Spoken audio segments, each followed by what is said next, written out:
Assalamualaikum warahmatullahi wabarakatuh. Selamat malam semua, salam sejahtera untuk kita semua. Sebelumnya izin memperkenalkan diri, nama saya Muhammad Fahri Al-Hakim dengan NPM 2211021122. Di sini saya akan menjelaskan materi bab 9 tentang maksimisasi keuntungan. Di sini saya langsung ke slide 7 karena slide sebelumnya sudah beberapa dijelasin dengan Pak Imam. Pilihan output total pendapatan untuk sebuah perusahaan diberikan oleh R dikali Q sama dengan P dikali Q dikali Q. Dalam produksi Q, biaya ekonomi tertentu dikeluarkan C dikali Q. Keuntungan ekonomi atau dengan simbol P adalah selisih antara total pendapatan dan total biaya. Dengan rumus P dikali Q sama dengan R dikali Q dikurang C dikali Q. Sama dengan P dikali Q dikali Q dikurang C dikali Q. Dalam persamaan tersebut, R dikali Q adalah total pendapatan yang diperoleh oleh perusahaan dari produksi Q. Ini diperoleh dengan mengalihkan harga P dikali Q dengan jumlah produksi Q. C dikali Q adalah biaya ekonomi yang dikeluarkan untuk mencapai tingkat produksi Q. Ini adalah fungsi biaya yang bergantung pada jumlah produksi. P dikali Q adalah keuntungan ekonomi yang diperoleh oleh perusahaan dari produksi Q. Ini adalah selisih antara total pendapatan atau R dikali Q dan total biaya atau C dikali Q. Dalam persamaan keuntungan ekonomi, P dikali Q, bisa dilihat bahwa keuntungan ekonomi diperoleh dengan mengurangi biaya ekonomi dari total pendapatan.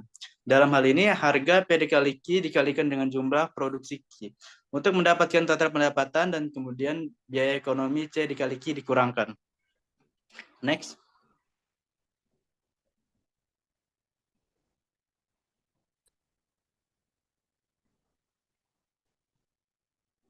Next. 8, set 8. Selanjutnya, kondisi yang diperlukan untuk memilih tingkat Q yang memaksimumkan keuntungan dapat diperoleh dengan menetapkan turunan dari fungsi P sehubungan dengan Q sama dengan 0. Dan rumus D dP per dQ sama dengan P aksen dikali Q sama dengan dr dQ dikurang dc dQ sama dengan 0. Dr dQ sama dengan dc dQ. Pada persamaan tersebut, kita memiliki fungsi keuntungan atau P yang merupakan selisih antara pendapatan R dan biaya C. Untuk memilih tingkat Q yang memaksimumkan keuntungan, kita perlu mencari titik di mana turunan fungsi keuntungan terhadap Q sama dengan 0.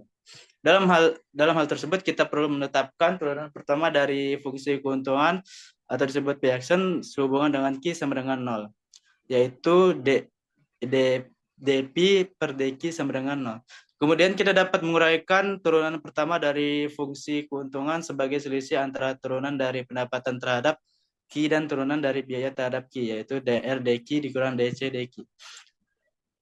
Dengan menetapkan persamaan ini sama dengan 0, kita mendapatkan dr per dQ sama dengan dc per dQ. Dalam konteks ini, kondisi yang diperlukan untuk memilih tingkat Q yang memaksimumkan keuntungan adalah ketika turunan pendapatan terhadap Q sama dengan turunan biaya terhadap Q. Ini menunjukkan bahwa pada titik tersebut, peningkatan pendapatan yang dihasilkan dari peningkatan Q sama dengan peningkatan biaya yang terkait dengan peningkatan Q. Next. Untuk memaksimumkan keuntungan, ekonomi perusahaan harus memilih output yang mendapatkan marginalnya sama dengan biaya marginalnya dengan rumus MR sama dengan DR DQ sama dengan DC DQ sama dengan MC. Pilihan output yang maksimum untuk memaksimalkan keuntungan ekonomi perusahaan adalah ketika pendapatan marginal dengan biaya marginal. Dalam persamaan tersebut, MR adalah pendapatan marginal, DR per DQ adalah turunan pendapatan terhadap kuantitas, MC adalah biaya marginal, dan DC atau DC per DQ adalah turunan biaya terhadap kuantitas. Dalam konteks tersebut, perusahaan harus menjual unit tambahan produk dengan harga yang sama, seperti pendapatan tambahan yang diperoleh dari penjualan unit tersebut. Pada saat yang sama, biaya tambahan yang dikeluarkan untuk memproduksi unit tambahan harus sama dengan pendapatan tambahan yang diperoleh. Dengan demikian, perusahaan memilih output yang mencapai titik di mana pendapatan marginal sama dengan biaya marginal. Ini adalah titik di mana keuntungan ekonomi maksimum tercapai. Next. Ketentuan orde kedua, MR sama dengan MC hanya merupakan kondisi yang diperlukan untuk memaksimalkan keuntungan. Untuk kecukupan juga disyaratkan bahwa dengan rumus tersebut, keuntungan marginal harus menurun pada tingkat optimal Q. Keuntungan orde kedua itu adalah persyaratan tambahan yang harus dipenuhi untuk memastikan bahwa suatu fungsi keuntungan maksimum adalah maksimum lokal, bukan minimum lokal atau titik saddle. Ketentuan orde kedua berlaku untuk fungsi keuntungan yang memiliki tingkat pertumbuhan yang berbeda pada tingkat yang berbeda dari input variabel. Salah satu bentuk umum dari persyaratan orde kedua adalah bahwa turunan kedua dari fungsi ketentuan terhadap variabel input harus negatif di titik maksimum lokal, di mana Pi adalah fungsi keuntungan dan Q adalah variabel input. Pada titik maksimum lokal Q bintang, turunan kedua fungsi keuntungan terhadap Q harus negatif. Persyaratan orde kedua ini menunjukkan bahwa keuntungan marginal yang didefinisikan sebagai turunan pertama fungsi keuntungan terhadap Q harus menurun pada tingkat yang optimal Q. Dalam hal ini, penurunan keuntungan marginal menunjukkan bahwa peningkatan dalam produksi atau penggunaan input yang lebih besar tidak akan menghasilkan keuntungan tambahan yang sebanding. Perhatikan pada bahwa kondisi MR sama dengan MC atau keuntungan marginal sama dengan biaya marginal hanyalah kondisi yang diperlukan untuk memaksimalkan keuntungan. Sedangkan persyaratan orde kedua memberikan kecukupan untuk memastikan bahwa keuntungan yang diperoleh adalah maksimum lokal. Dalam ekonomi mikro, persyaratan orde kedua digunakan dalam analisis produksi dan permintaan untuk memastikan bahwa keputusan produksi atau konsumsi yang diambil adalah yang optimal dalam mencapai keuntungan maksimum atau utilitas maksimum. Next. Slide 11.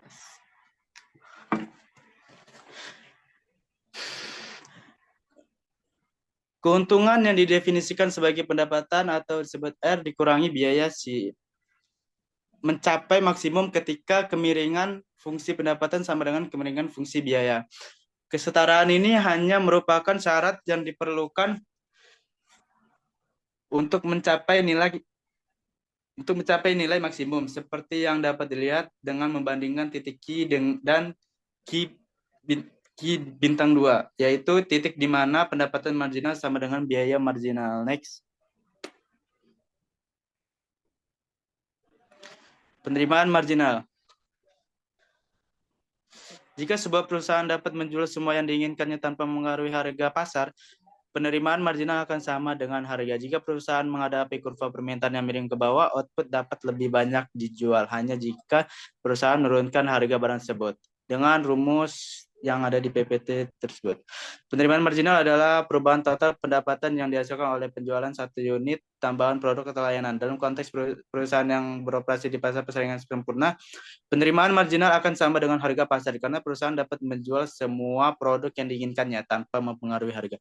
Namun ketika perusahaan menghadapi kurva permintaan yang miring ke bawah, penerimaan marginal tidak lagi sama dengan pasar. Ketika perusahaan ingin meningkatkan jumlah penjualan produknya, perusahaan harus menurunkan harga barang tersebut. Akibatnya, penerimaan marginal akan lebih rendah dari harga pasar.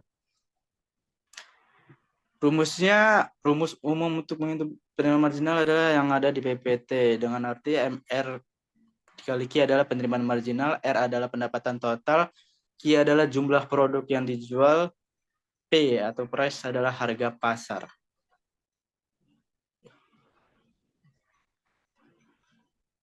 Bagian kedua mewakili pendapatan tambahan yang diperoleh dari peningkatan harga sebagai akibat dari penjualan unit tambahan. Dalam situasi di mana perusahaan menghadapi kurva permintaan yang miring ke bawah, bagian kedua akan bernilai negatif karena perusahaan harus menurunkan harga untuk meningkatkan jumlah penjualan. Hal ini menyebabkan penerimaan marginal menjadi lebih rendah dari harga pasar. Next. Penerimaan marginal. Jika sebuah perusahaan menghadapi kurva permintaan yang miring ke bawah, penerimaan marginal akan menjadi fungsi dari output. Jika harga turun karena perusahaan meningkatkan output, penerimaan marginal akan lebih kecil.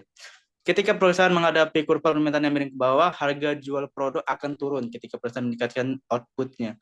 Hal ini disebabkan oleh penurunan harga yang harus diberikan perusahaan untuk menjual unit-unit tambahan produk tersebut.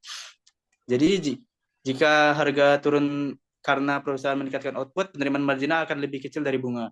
Penerimaan marginal negatif menunjukkan bahwa setiap unit tambahan yang dijual mengurangi penerimaan total perusahaan. Hal ini terjadi karena penurunan harga jual yang harus diberikan perusahaan untuk menjual unit tersebut. Next. Next lagi.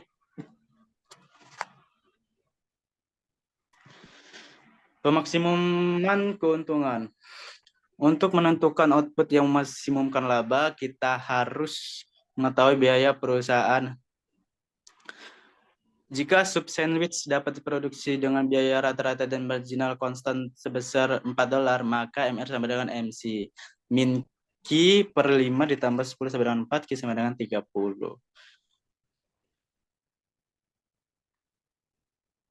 Next.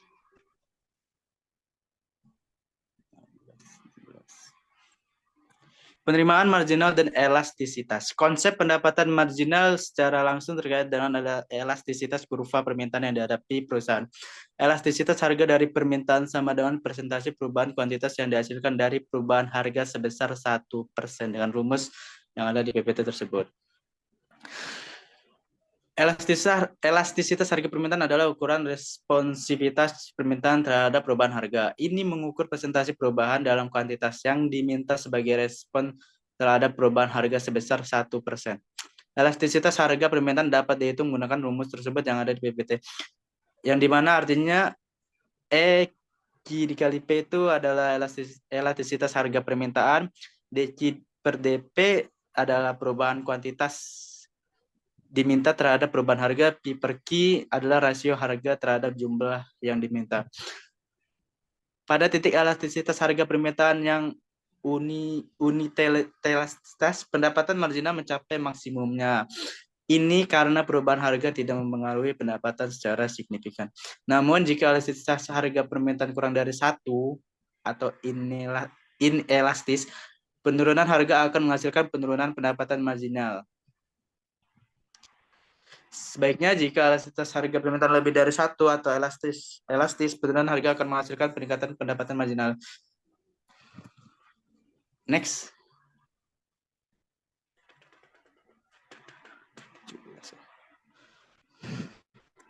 Penerimaan marginal dan elastisitas dengan rumus yang ada di PPT tersebut. Jika kurva permintaan miring ke bawah, Q dikali P lebih kecil dari 0 dan MR lebih kecil dari P jika permintaan elastisitas Q dikali P lebih kecil dari min 1 dan penerimaan marginal akan positif. Jika permintaan bersifat elastis tak terhingga, Q dikali P sama dengan min tidak terhingga dan penerimaan marginal akan sama dengan harga. Dalam persamaan yang diberikan, MR merupakan penerimaan marginal. Marginal P adalah harga, Q adalah penjualan, dan DP per DQ adalah gradien kurva permintaan.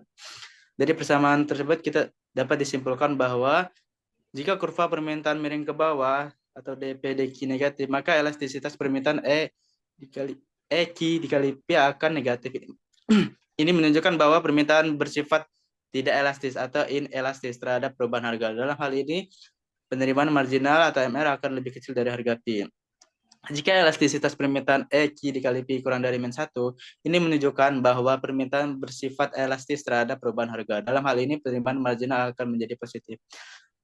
Jika elastisitas permintaan Q dikali P sama dengan tidak terhingga, ini menunjukkan bahwa permintaan bersifat elastis tak terhingga terhadap perubahan harga. Dalam hal ini, penerimaan marginal akan sama dengan harga P. Next. Di sini ada tabel yang ada di PPT itu. Tabel tersebut menggambarkan hubungan antara elastisitas harga Q dikali P dan pendapatan marginal atau MR. Elastisitas harga mengukur responsivitas atau sensitivitas jumlah permintaan terhadap perubahan harga. Jika Q dikali P lebih kecil dari min 1, ini mengindikasikan bahwa permintaan ada elastis, yang berarti bahwa perubahan harga yang relatif kecil akan menyebabkan perubahan yang lebih besar dalam jumlah permintaan. Dalam hal tersebut, pendapatan marginal MR akan positif, yang berarti bahwa peningkatan penjualan akan meningkatkan pendapatan total. Jika EQP sama dengan min 1, menunjukkan bahwa permintaan memiliki elastisitas harga unit, yang berarti presentasi perubahan harga akan menghasilkan presentasi perubahan yang sama dengan jumlah permintaan. Dalam kasus ini, pendapatan marginal MR akan menjadi 0, yang berarti penjualan tambahan tidak akan meningkatkan pendapatan total. Jika E QP lebih besar dari min 1, ini menunjukkan bahwa permintaan adalah tidak elastis, yang berarti perubahan harga yang relatif kecil akan menyebabkan perubahan yang lebih kecil dalam jumlah permintaan. Dalam hal tersebut, pendapatan marginal akan negatif, yang berarti bahwa peningkatan penjualan akan menyebabkan penurunan pendapatan total. Dalam tabel tersebut dapat dilihat hubungan antara elastisitas harga dan pendapatan marginal. Ketika elastisitas harga lebih kecil dari min 1, pendapatan marginal positif. Ketika elastisitas harga sama dengan min 1, pendapatan marginal adalah 0. Dan ketika elastisitas harga lebih besar dari min 1, pendapatan marginal negatif. Next. 19. Karena MR sama dengan MC, ketika perusahaan memaksimumkan laba, kita dapat melihat bahwa MC sama dengan P, terbuka kurung 1 ditambah 1 per E P. P min MC per P sama dengan min 1 per E P. Kesenjangan antara harga dan biaya marginal akan turun karena kurva permintaan yang dihadapi perusahaan menjadi elastis. Dalam rumus tersebut, MR merupakan pendapatan marginal perusahaan. MC merupakan biaya marginal perusahaan, P merupakan harga jual, dan EQP merupakan elastisitas harga permintaan terhadap kuantitas. MR sama dengan MC ketika perusahaan memaksimumkan laba. Ini adalah prinsip dasar dalam teori ekonomi, bahwa perusahaan akan memaksimumkan laba ketika pendapatan tambahan yang diperoleh dari penjualan satu unit terakhir sama dengan biaya tambahan yang dikeluarkan untuk memproduksi satu unit terakhir. Dalam rumus tersebut, P min MC per P merupakan presentasi perubahan harga relatif terhadap harga, dan min 1 per E QP merupakan elastisitas harga permintaan yang dihitung sebagai presentasi perubahan jumlah permintaan relatif terhadap presentasi perubahan harga. Dapat disimpulkan bahwa kesenjangan antara harga dan biaya marginal akan turun jika kurva permintaan yang dihadapi perusahaan menjadi lebih elastis. Dalam konteks tersebut, kesenjangan mengacu pada perbedaan antara harga jual dan harga marginal. Jika permintaan elastis perusahaan dapat menurunkan harga untuk meningkatkan jumlah penjualan dan laba keseluruhan, namun jika permintaan tidak elastis, perusahaan harus berhati-hati dalam menaikkan harga. Karena peningkatan harga dapat mengakibatkan penurunan jumlah penjualan yang signifikan. Next.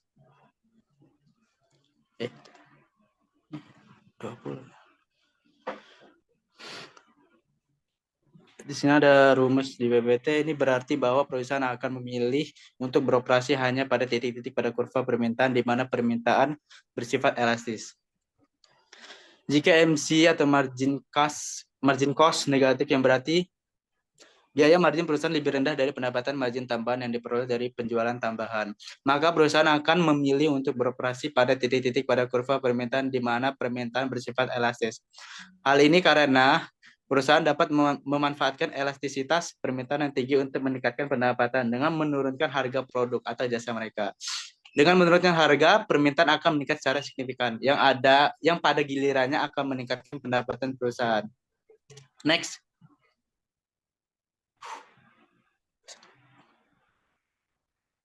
Jika kita mengasumsikan bahwa perusahaan harus menjual semua outputnya dengan satu harga, kita dapat menganggap kurva permintaan yang dihadapi perusahaan sebagai kurva penerimaan rata-rata.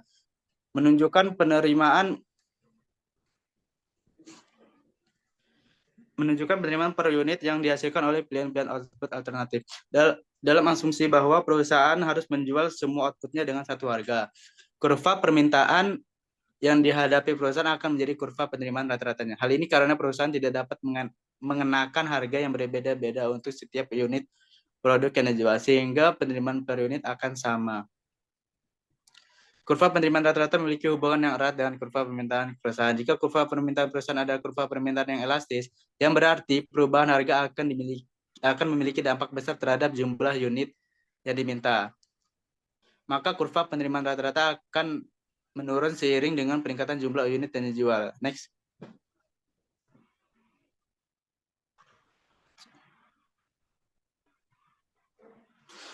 Kurva penerimaan marginal menunjukkan penerimaan tambahan yang diberikan oleh unit terakhir yang dijual. Dalam kasus kurva permintaan yang miring ke bawah, kurva penerimaan marginal akan berada di bawah kurva permintaan. Ketika kurva permintaan miring ke bawah, setiap penjualan unit tambahan akan memberikan penerimaan tambahan yang lebih rendah dibandingkan dengan unit sebelumnya.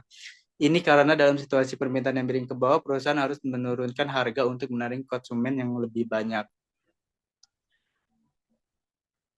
Kurva penerimaan marginal biasanya berada di bawah kurva permintaan karena harga yang dikenakan pada unit tambahan lebih rendah dari harga yang dikenakan pada sebelumnya. Oleh karena itu, penerimaan tambahan diperoleh dari penjualan unit terakhir rendah. Next.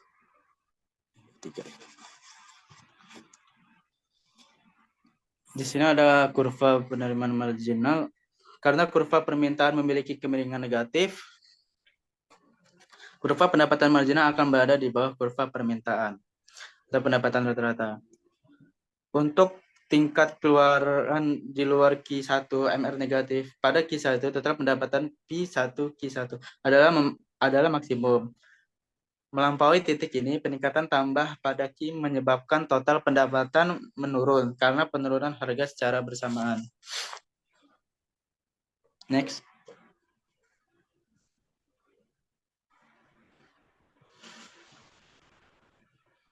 Ketika kurva permintaan bergeser, kurva penerimaan marginal yang terkait juga akan bergeser. Kurva permintaan marginal tidak dapat dihitung tanpa mengacu pada kurva permintaan tertentu. Ketika kurva permintaan bergeser, misalnya karena perubahan dalam faktor-faktor seperti harga, preferensi konsumen, atau kondisi pasar lainnya, maka kurva penerimaan marginalnya yang terkait juga akan bergeser. Perubahan dalam permintaan akan mempengaruhi tingkat pendapatan tambahan yang diperoleh dari penjualan unit tambahan produk atau layanan. Dalam hal ini, pergeseran kurva penerimaan marginal akan mencerminkan perubahan dalam tingkat pendapatan tambahan yang diperoleh dari penjualan unit tambahan produk atau layanan pada berbagai tingkat harga atau permintaan. Pergeseran ini dapat berarti perubahan dalam kemiringan atau posisi dari kurva MR. Next.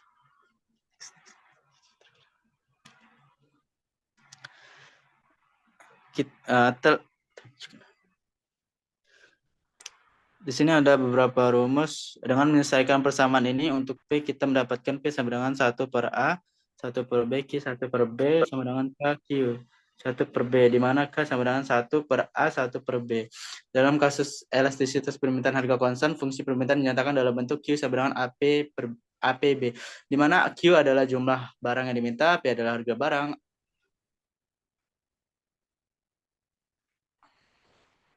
A adalah konstanta yang menentukan tingkat permintaan awal, dan B adalah elastisitas permintaan harga konstan. Untuk menemukan hubungan antara harga P dan jumlah barang yang diminta Q, kita dapat menyelesaikan persamaan permintaan tersebut untuk P. Dalam hal ini kita menganggap bahwa A dan B adalah konstan. Dengan membagi dua sisi persamaan dengan A, kita dapat menuliskan persamaan permintaan sebagai Q per A sama dengan PB. Selanjutnya kita mengambil akar B dari kedua sisi persamaan untuk mendapatkan nilai P. P sama dengan buka kurung Q per A, tutup kurung per akar 1 per B. Namun dalam kasus elastisitas permintaan harga konstan, perlu dicatat bahwa B adalah elastisitas permintaan harga konstan. Dan demikian dapat menyederhanakan persamaan menjadi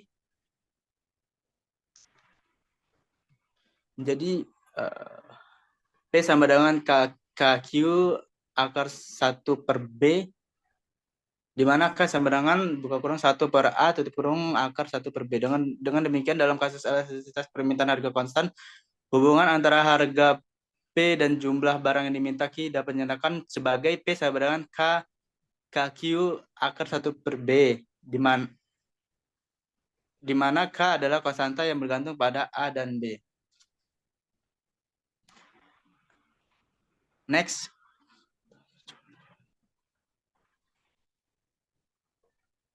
Di sini ada beberapa rumus. Hal ini menyeratkan bahwa MR sebanding dengan harga. Dalam kasus elastisitas konstan, persamaan yang digunakan adalah R sama dengan P dikali Q sama dengan K dikali Q pangkat 1 plus B per B. Ini berarti bahwa penjualan total sebanding dengan harga yang dikalikan dengan jumlah barang yang terjual. Dengan K sebagai konstanta, elastisitas persamaan ini menggambarkan hubungan antara harga dan permintaan dalam kasus elastisitas konstan. Selain itu, turunan dari pendapatan total terhadap kuantitas kuantitas barang yang terjual Q adalah DR per DQ sama dengan D per DQ buka kurung P dikali Q. Tutup kurung sama dengan D per DQ buka kurung K dikali Q akar pangkat 1 plus B per B tutup kurung sama dengan buka kurung 1 plus B per B tutup kurung dikali K. Ini menunjukkan bahwa pendapatan total atau MR sebanding dengan harga. Dalam kasus elastisitas konstan, pendapatan marginal MR adalah proporsional terhadap harga. Dan kata lain, dalam kasus elastisitas konstan, jika harga suatu barang naik, pendapatan total juga akan naik dalam proporsi yang sama. Ini karena permintaan akan tetap konstan relatif terhadap perubahan harga. Demikian penjelasan dari saya. Jika ada kurang, saya mohon maaf. Terima kasih. Oke, materi selanjutnya adalah penawaran jangka pendek oleh perusahaan pengambilan harga. Sebelumnya, izin memperkenalkan diri, nama saya Jaya Putra dengan NPM 2211021049. Dalam gambar ini dijelaskan bahwa dalam jangka pendek, perusahaan yang mengambil harga akan memproduksi tingkat output yang mana SMC sama dengan P. Keuntungan maksimum terjadi di mana P sama dengan SMC. Pada P bintang, misalnya perusahaan akan memproduksi Q bintang. Kurva SMC juga menunjukkan apa yang akan diproduksi pada harga-harga lainnya. Untuk harga-harga di bawah SAVC, bagaimanapun perusahaan memilih untuk tidak memproduksi output. Sebagai pengingat bahwa satu unit tambahan selalu dapat dijual oleh perusahaan pengambilan harga. Ini tanpa memengaruhi harga yang diterima. Tingkat output Ki Bintang memberikan keuntungan maksimum karena pada harga Ki Bintang sama dengan biaya marginal jangka pendek. Fakta bahwa keuntungan adalah positif dapat dilihat dengan mencatat bahwa pada harga Ki Bintang melebihi biaya rata-rata perusahaan, mendapatkan keuntungan dari setiap unit yang terjual.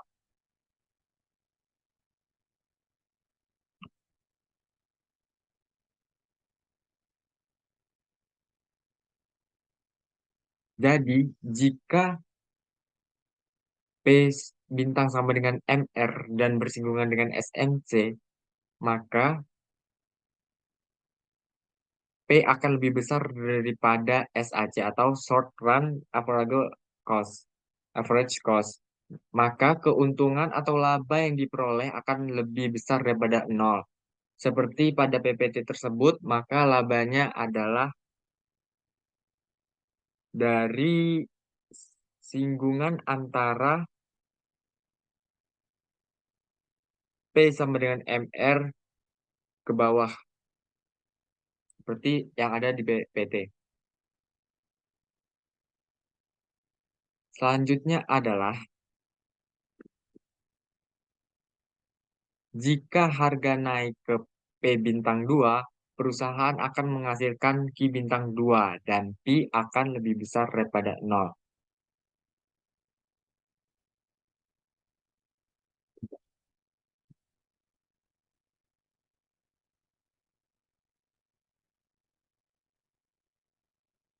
Baik, yang selanjutnya adalah jika harga turun ke P bintang 3, perusahaan akan menghasilkan bintang 3. Maksimisasi keuntungan mengisyaratkan bahwa P sama dengan SMC dan bahwa SMC miring ke atas. Ini menandakan bahwa perusahaan akan merugi apabila P sama dengan SMC dan MC miring ke atas. Ini dibuktikan dengan P bintang 3 yang terlihat pada PPT tersebut. Jika harga berada di bawah biaya rata-rata, seperti halnya pada P3, maka perusahaan akan mengalami kerugian. Selanjutnya adalah penawaran jangka pendek oleh perusahaan. Di bagian dengan kemiringan positif dari kurva biaya marginal jangka pendek adalah kurva penawaran jangka pendek untuk perusahaan pengambil harga. Ini menunjukkan berapa banyak yang akan diproduksi oleh perusahaan pada setiap harga pasar yang memungkinkan. Perusahaan hanya akan beroperasi dalam jangka pendek selama total penerimaan menutupi biaya variabel. Perusahaan tidak akan menghasilkan output jika P lebih kecil daripada short-term average variable cost. Dengan demikian, kurva jangka pendek perusahaan akan mengambil harga adalah bagian miring positif dari kurva biaya marginal jangka pendek perusahaan di atas. Titik biaya variabel rata-rata minimum. Untuk harga di bawah tingkat ini, keputusan memaksimumkan keuntungan perusahaan adalah menutup dan tidak memproduksi output. Pada kurva ini, kurva penawaran jangka pendek perusahaan adalah MSC, eh, kurva SMC yang berada di atas SAPC. Social marginal cost yang berada di atas short run average variable cost. Yang ditunjukkan oleh PPT ini adalah kurva SMC yang berwarna ungu ini adalah kurva penawaran jangka pendek perusahaan. Sekian materi dari saya, sekian terima kasih. Baik, saya akan melanjutkan presentasi dari Yahya, yaitu fungsi keuntungan. Nah, keuntungan ini ekonomi perusahaan dapat dinyatakan sebagai fungsi dari input, yaitu rumusnya P sama dengan P dikali PQ dikurang C dikali Q sama dengan PF dikali KL dikurang PK dan dikurang WL. Nah, P ini adalah keuntungan ekonomi perusahaan dan P adalah harga jual dan produk perusahaan, Q adalah jumlah produk, C dikali Q adalah biaya produksi yang terkait dengan produksi dan penjualan produk, F dikali KL adalah fungsi produksi di mana K adalah jumlah modal yang digunakan oleh perusahaan dan L adalah jumlah tenaga kerja yang digunakan oleh perusahaan. VK adalah biaya tetap yang terkait dengan penggunaan modal K. Sedangkan WL adalah biaya tetap yang terkait dengan penggunaan tenaga kerja. Hanya variabel K dan L yang berada di bawah kendali perusahaan. Nah, fungsi keuntungan tersebut menggambarkan bahwa keuntungan perusahaan P adalah selain antara pendapatan yang diperoleh dari penjualan produk P dikali PQ dan biaya produksi C dikali Q. Biaya produksi C dikali Q dihitung berdasarkan fungsi produksi yaitu V dikali K dan V dikali KL dengan mempertimbangkan biaya tetap yang terkait dengan penggunaan modal VK dan biaya tetap yang terkait dengan penggunaan tenaga kerja.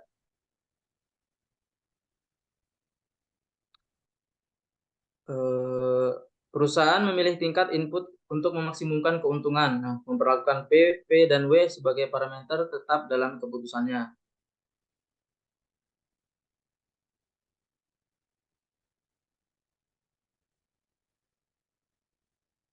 Next.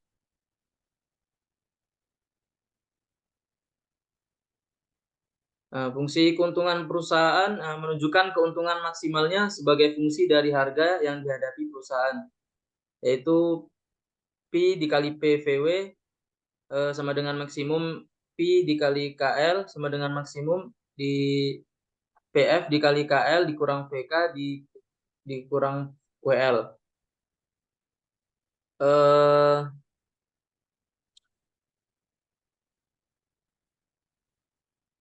Fungsi keuntungan tersebut menggambarkan bahwa keuntungan perusahaan P adalah selisih antara pendapatan yang diperoleh penjualan produk PQ dan biaya produksi CQ.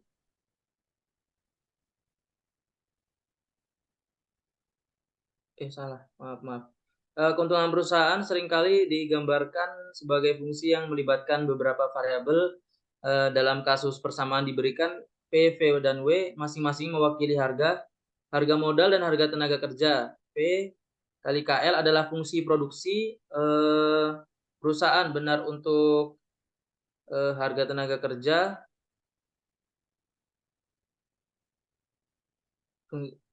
benar untuk kondisi jika P adalah harga yang dihargai dihadapi perusahaan.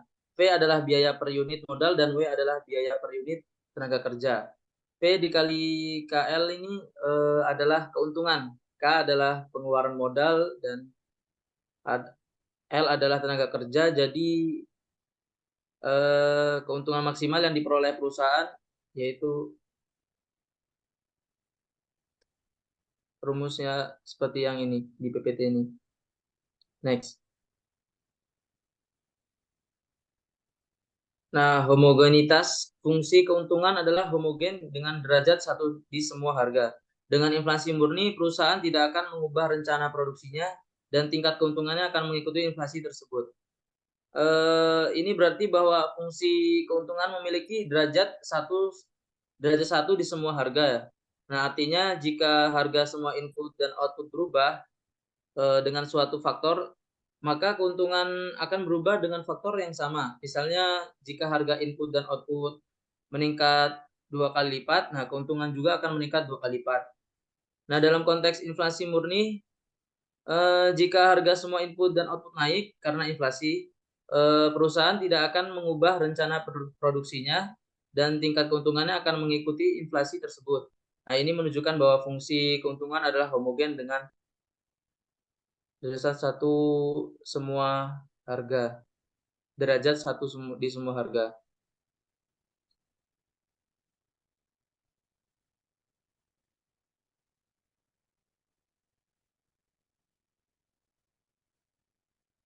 Next.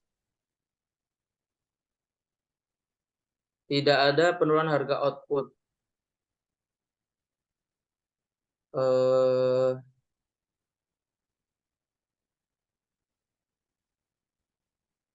Tidak ada penurunan harga output. Ini perusahaan selalu dapat menanggapi kenaikan harga outputnya dengan tidak mengubah rencana input atau outputnya. Nah, keuntungan harus meningkat.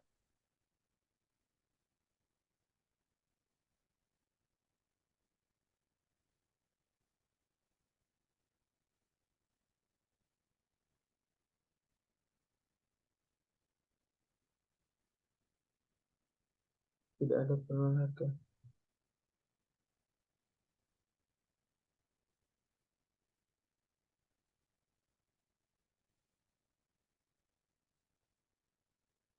Nah, tidak ada penurunan harga ini berarti perusahaan dapat menanggapi kenaikan harga outputnya tanpa mengubah rencana input atau outputnya. Dalam konteks ini, perusahaan mampu menjaga harga output dengan stabil sehingga tidak ada penurunan harga yang mempengaruhi keuntungan perusahaan. Keuntungan harus meningkat ini berarti bahwa keuntungan perusahaan harus terus meningkat seiring waktu. Dalam jangka panjang, perusahaan diharapkan dapat meningkatkan pendapatan dan mengurangi biaya sehingga dapat mencapai keuntungan yang lebih tinggi. Oke, next. Tidak ada kenaikan harga input. Jika perusahaan merespon kenaikan harga input dengan tidak mengubah tingkat input tersebut, maka biayanya akan naik. Dalam harga output ini berarti fungsi keuntungan meningkat dengan tingkat semakin lambat seiring dengan peningkatan harga output. Nah, dalam konteks matematis ini dapat dinyatakan dengan turunan kedua fungsi keuntungan terhadap harga output. Keuntungan yang diperoleh akan jatuh, keuntungan akan jatuh.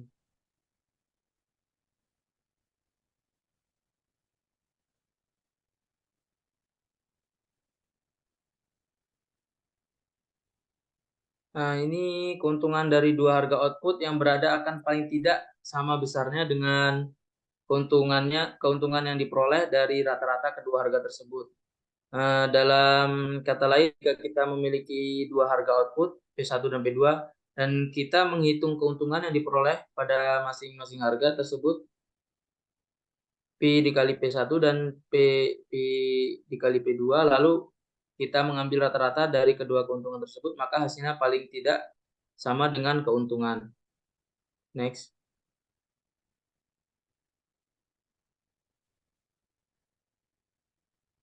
Cembung dalam harga output.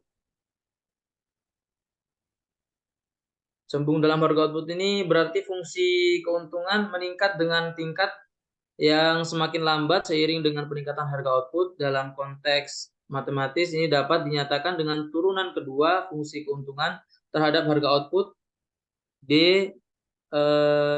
pangkat 2 Pi per DP, salah nih.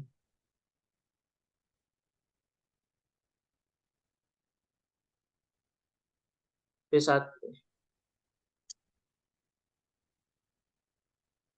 terhadap harga output yang selalu positif maksudnya. Maaf. Keuntungan yang diperoleh dengan merata-ratakan keuntungan dari dua harga output yang berbeda akan paling tidak sama besar dengan keuntungan yang diperoleh dari rata-rata kedua harga tersebut. Jika kita memiliki dua harga output P1 dan P2 dan kita menghitung keuntungan yang diperoleh pada masing-masing harga tersebut, Pi sama dikali P1 dan Pi dikali P2, lalu kita mengambil rata-rata dan kedua keuntungan tersebut, maka hasilnya paling tidak sama dengan keuntungan. Nah, dalam kata lain, jika kita memiliki dua harga output P1 dan P2 dan kita menghitung keuntungan yang diperoleh pada masing-masing harga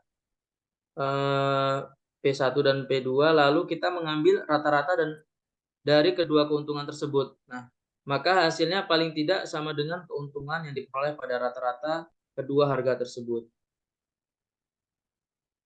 Rumusnya Pi dikali P1 VW ditambah Pi P2 VW per 2.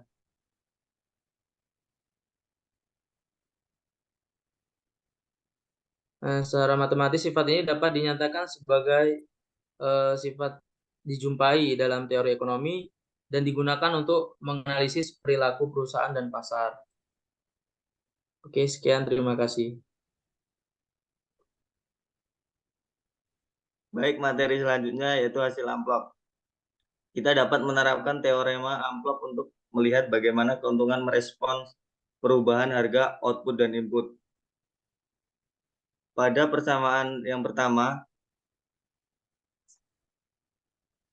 adalah turunan parsial dari fungsi keuntungan dou V terhadap dou P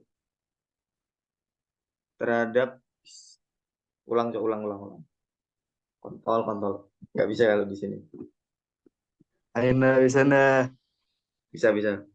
Baik, materi selanjutnya adalah hasil amplop. Kita dapat menerapkan teorema amplop untuk melihat bagaimana keuntungan merespon perubahan harga output dan input. Dalam persamaan pertama adalah turunan parsial dou V per dou P sama dengan Q. Dan persamaan kedua merupakan turunan parsial dari dou V per dou V, yaitu harga input pertama. Dan persamaan ketiga yaitu dou V per dou W, yaitu turunan parsial dari fungsi keuntungan terhadap harga input yang kedua sama dengan min L. Next.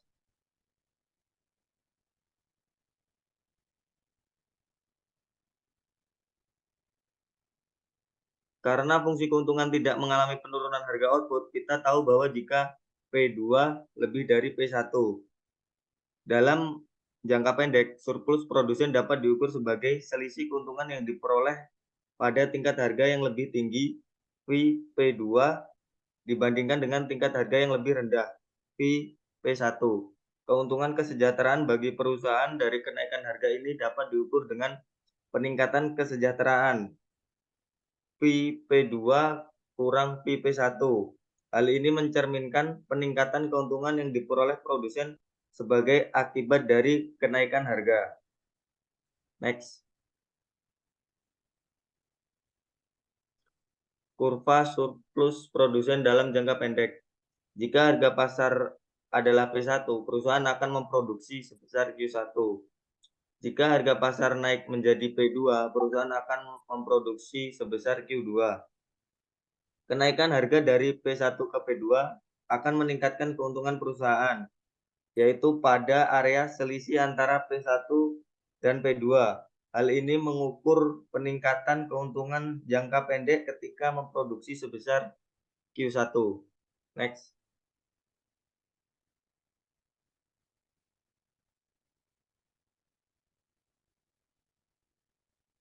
Keuntungan perusahaan meningkat dengan area yang diarsir sebesar P1 dan P2. Next.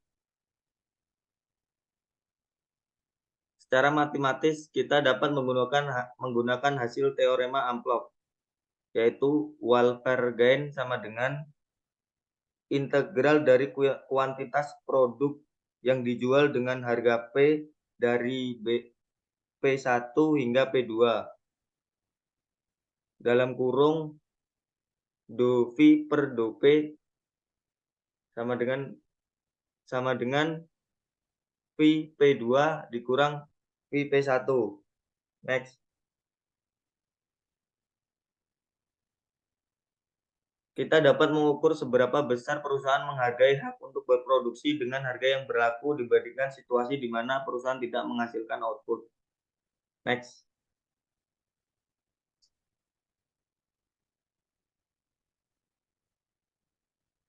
Keuntungan ekstra yang tersedia dari menghadapi harga P1 didefinisikan sebagai surplus produsen. Produser surplus sama dengan VP1 dikurang VP0 sama dengan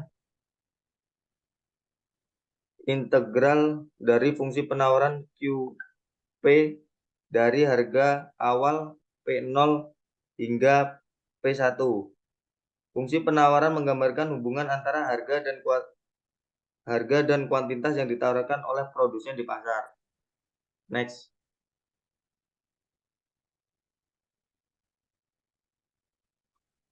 Surplus produsen pada harga pasar P1 adalah area yang diarsir, yaitu selisih P0 dan P1 ketika output sebesar Q1.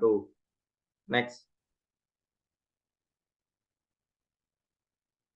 Surplus produsen adalah keuntungan ekstra yang diperoleh produsen dengan melakukan transaksi pada harga pasar di atas harga yang akan mereka peroleh jika tidak ada yang diproduksi.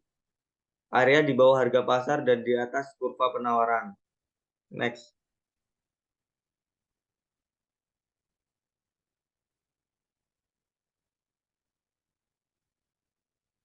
Karena perusahaan tidak menghasilkan output pada harga penutupan, VP0 sama dengan VK1, keuntungan pada harga penutupan sama dengan biaya tetap perusahaan.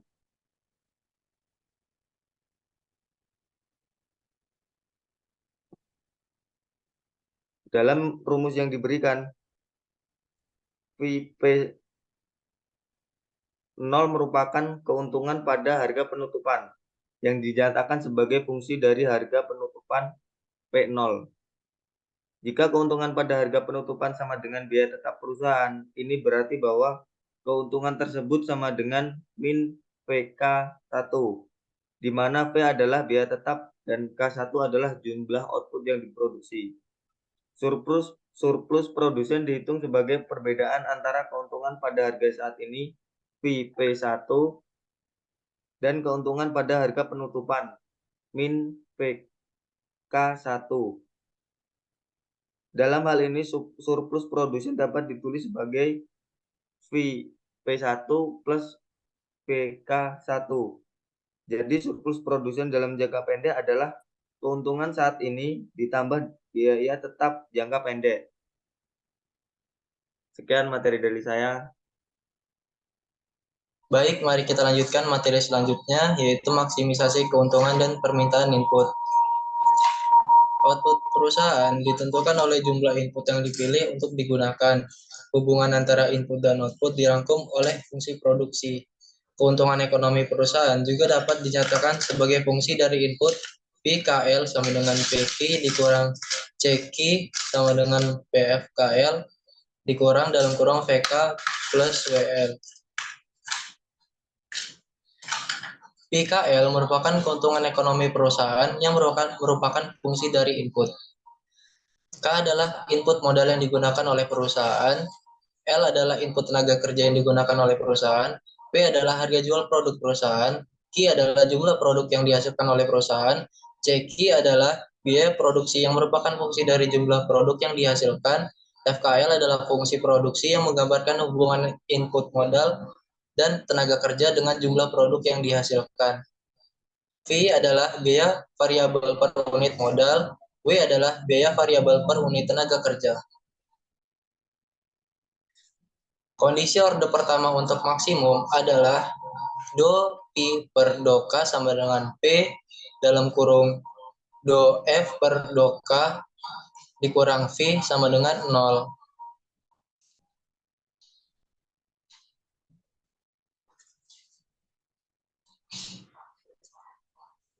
Do F per do K adalah turunan parsial dari fungsi F terhadap variabel K.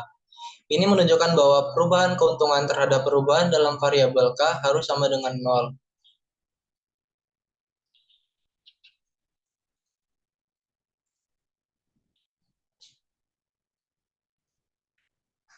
Untuk kondisi kedua,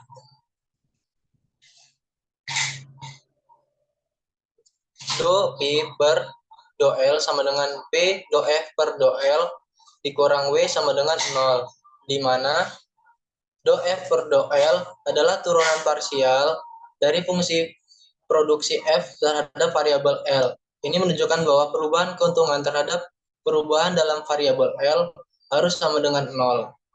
Dalam kedua kondisi ini, P adalah harga pasar produk, V adalah biaya variabel per unit dari variabel K, dan W adalah biaya variabel per unit dari variabel L. Dengan memenuhi kedua kondisi ini, kita dapat menentukan nilai-nilai optimum untuk variabel K dan L yang akan menghasilkan keuntungan maksimum. Perusahaan yang memaksimalkan laba harus menyewa input apapun hingga titik di mana kontribusi marginalnya terhadap pendapatan sama dengan biaya marginal untuk menyewa input tersebut. Kondisi orde pertama untuk maksimalisasi laba ini juga menyiratkan minimalisasi biaya. Mereka menyiratkan bahwa RTS sama dengan W per F. Untuk memastikan kondisi orde 2 yang benar-benar maksimum, kondisi orde kedua mengharuskan PKK sama dengan FKK kurang dari 0. Ini menunjukkan bahwa turunan kedua fungsi keuntungan Pi terhadap variabel K juga dikenal sebagai turunan kedua fungsi produksi F terhadap variabel K harus negatif. Ini menunjukkan bahwa tingkat perubahan keuntungan terhadap perubahan variabel K adalah berkurang. Yang persyaratan kedua, PLL sama dengan FLL kurang dari 0. Ini menunjukkan bahwa turunan kedua fungsi keuntungan P terhadap variabel L juga dikenal sebagai turunan kedua fungsi produksi F terhadap variabel L harus negatif. Ini menunjukkan bahwa tingkat perubahan keuntungan terhadap perubahan variabel L juga berkurang. Persyaratan yang ketiga, IKK PLL dikurang PKL kuadrat sama dengan FKK FLL dikurang FKL kuadrat lebih dari 0. Ini disebut sebagai kriteria determinan positif. Ini menunjukkan bahwa determinan dari matriks Hessian PKK PLL dikurang PKL kuadrat atau determinan dari matriks Hessian FKK FEL dikurang FKL kuadrat harus positif. Ini menjamin bahwa matriks Hessian adalah definite positif yang berarti semua nilai eigen dari matriks tersebut adalah positif. Dengan memenuhi ketiga persyaratan ini, kita dapat memastikan bahwa kondisi adalah maksimum. Modal dan tenaga kerja harus menunjukkan produktivitas marginal yang semakin berkurang, sehingga biaya marginal meningkat seiring dengan meningkatnya output.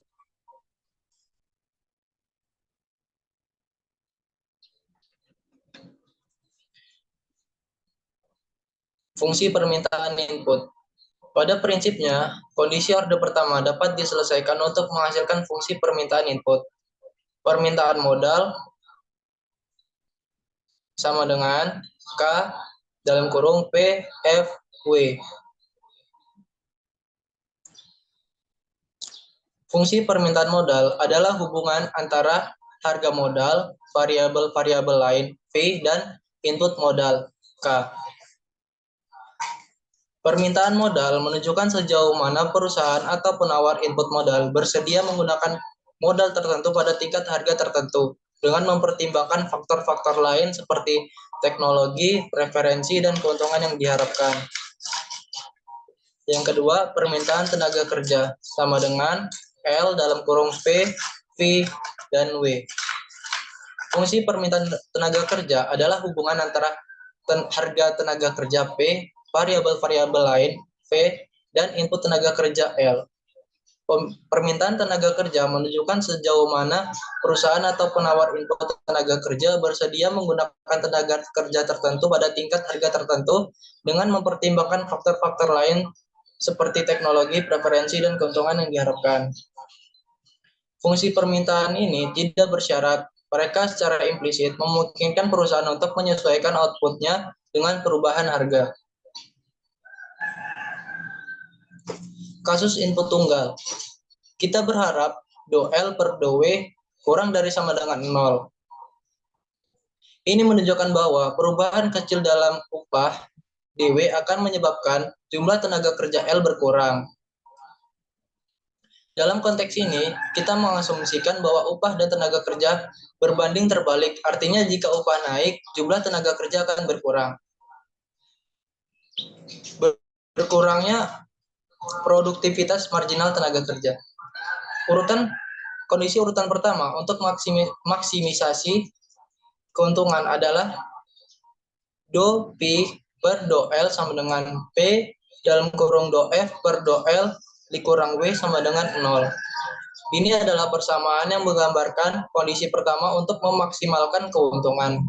P adalah simbol untuk keuntungan, P adalah harga produk, dan do F per do L adalah produktivitas marginal tenaga kerja, dan W adalah upah. Dengan mengambil diferensial total, kita peroleh DW sama dengan P dikali do FL per do L dikali do L per do W dikali DW.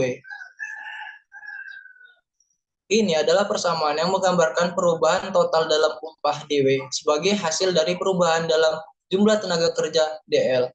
Persamaan ini didapatkan dengan mengambil diferensial total dari persamaan sebelumnya menggunakan aturan rantai.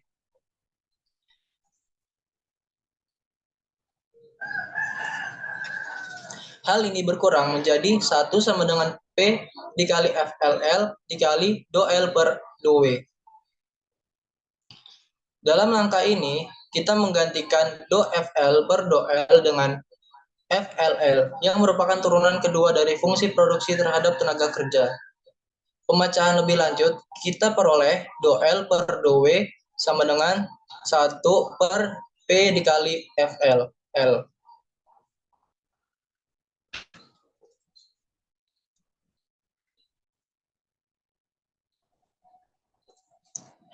Ini adalah hasil dari membagi kedua sisi persamaan dengan P dikali FLL. Karena FLL kurang dari sama dengan 0 dan do L per do W kurang dari sama dengan 0. Dalam konteks ini, FLL yang kurang dari atau sama dengan 0 seiring dengan peningkatan jumlah tenaga kerja. Sebagai hasilnya, perubahan dalam L terhadap W akan selalu negatif atau menurun. Kasus 2 input. Untuk kasus 2 input, ceritanya lebih kompleks. Jika terjadi penurunan dalam W, tidak hanya akan terjadi perubahan dalam L, tetapi juga perubahan dalam K. Karena kombinasi input baru yang meminimalkan biaya dipilih, ketika K berubah, seluruh fungsi FL berubah. Namun, bahkan dalam kasus ini, do L per do W kurang dari sama dengan 0. ketika W turun, dua efek yang akan terjadi. Yang pertama, efek substitusi. Jika output dipegang konstan, akan ada kecenderungan perusahaan ingin mengganti L dengan K dalam proses produksi. Yang kedua, efek output. Perubahan dalam W akan menggeser jalur ekspansi perusahaan. Yang kedua, kurva biaya perusahaan akan bergeser dan tingkat output yang berbeda akan dipilih. Untuk efek substitusi, kurvanya jika dipertahankan konstan pada Q0 dan W turun, perusahaan akan mengganti L dengan K dalam proses produksi. Karena berkurangnya RTS di sepanjang isokuan, efek substitusi selalu negatif. Penurunan W akan menurunkan MC perusahaan. Akibatnya, perusahaan akan memilih tingkat output baru yang lebih tinggi.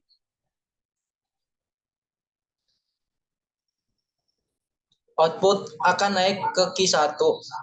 Dengan demikian, efek output juga mengimplikasikan hubungan negatif antara L dan W. Efek harga silang. Tidak ada pernyataan pasti yang dapat dibuat tentang bagaimana penggunaan modal merespons perubahan upah. Penurunan upah akan membuat perusahaan beralih dari modal, dan efek output akan menyebabkan lebih banyak modal yang diminta ketika perusahaan memperluas produksi. Efek substitusi dan output. Kami memiliki dua konsep permintaan untuk input apapun. Yang pertama, permintaan bersyarat tenaga kerja.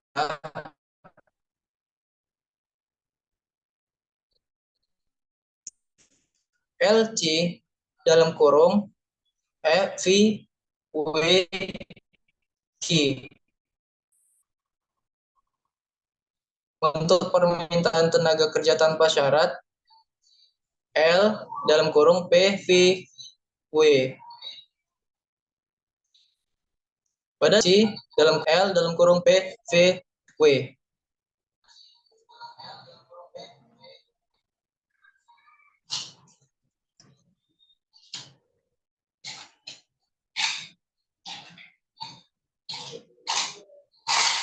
Efek substitusi dan output.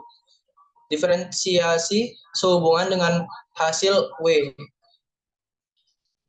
Do L dalam kurung P V W per do W sama dengan do L C dalam kurung V W Q per do W ditambah do L C dalam kurung V W Q per do Q dikali do Q per do W. Untuk do LC dalam kurung V W Q per do W ini adalah turunan parsial dari fungsi LC dalam kurung V W Q terhadap variabel W. Turunan ini mengukur perubahan dalam fungsi LC dalam kurung V W Q ketika variabel W berubah. Dengan mempertahankan variabel V dan Q tetap, efek substitusi menggambarkan bagaimana perubahan dalam W mempengaruhi fungsi LC V W Q secara langsung. Untuk do LC dalam kurung V W Q per do Q dikali do Q per do W ini adalah hasil perkalian antara turunan parsial dari fungsi LC dalam kurung V W Q terhadap variabel Q dalam kurung do LC dalam kurung V W Q per do Q dan turunan parsial dari variabel Q terhadap variabel W, yaitu do Q per do W. Efek keluaran menggambarkan bagaimana perubahan dalam W mempengaruhi Q yang pada gilirannya mempengaruhi fungsi LC dalam kurung V W Q.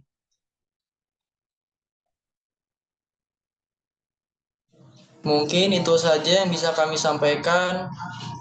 Mungkin banyak kekurangan dan kesalahan dari penyampaian kami.